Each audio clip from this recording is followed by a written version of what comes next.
ازيكم عاملين ايه؟ نعمل النهارده عشاء خفيف وسهل لجوع اخر الليل. في الاول كده هات الطاسه بتاعتك وحطها على النار وحط فيها 3 4 معالق زيت. لما يسخنوا انزلي كده ببصلايه وسط متقطعه، وافضلي بقى قلبي في البصلايه كده لحد ما تدبل معاكي.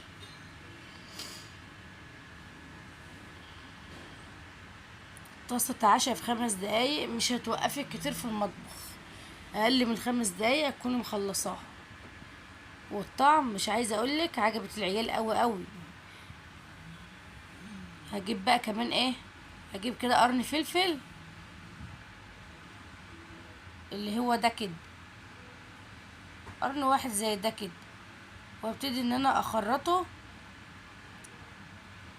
ونزلت عليه وحطيته على البصل.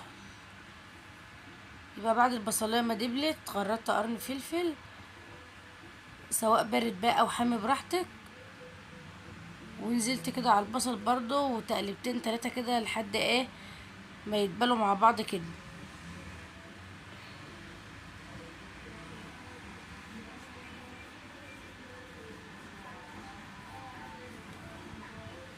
بسيطة جدا ان شاء الله وعلى قد الايد، وهتعمليها بكل سهولة وفي 5 دقايق واقل من 5 دقايق كمان. خلاص كده دبلت بقى كده خلاص. نجيب بقى علبة تونة مصفية للزيت اللي فيها، وهنزل بالتونة كده على البصل والفلفل اللي معايا وهقلب.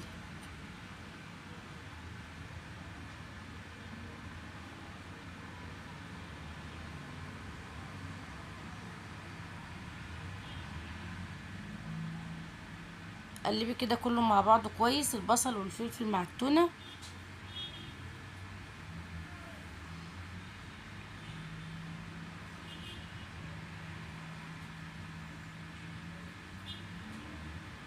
واخر حاجة بقى كان عندي بطين، فقلت احطهم عليها.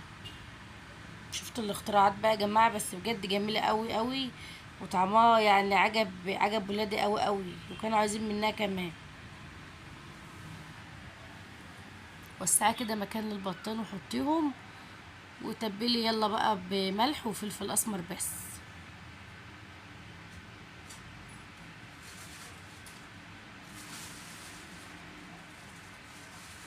بس كده قلبي بقى البيض مع التونة والبصل والفلفل.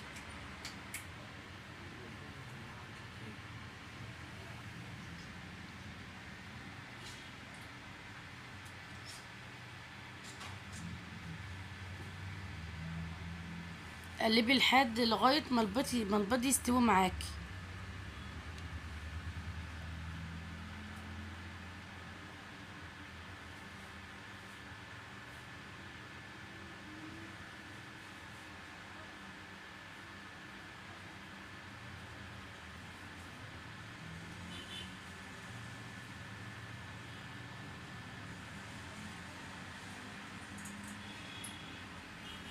خلاص كده بقى البيض استوى خلاص،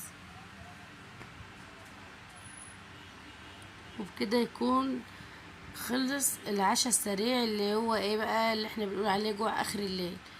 في 5 دقايق بس وانتي واقفه.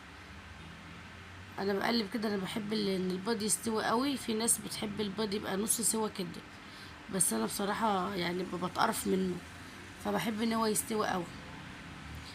بألف هنا وشفا على قلبك.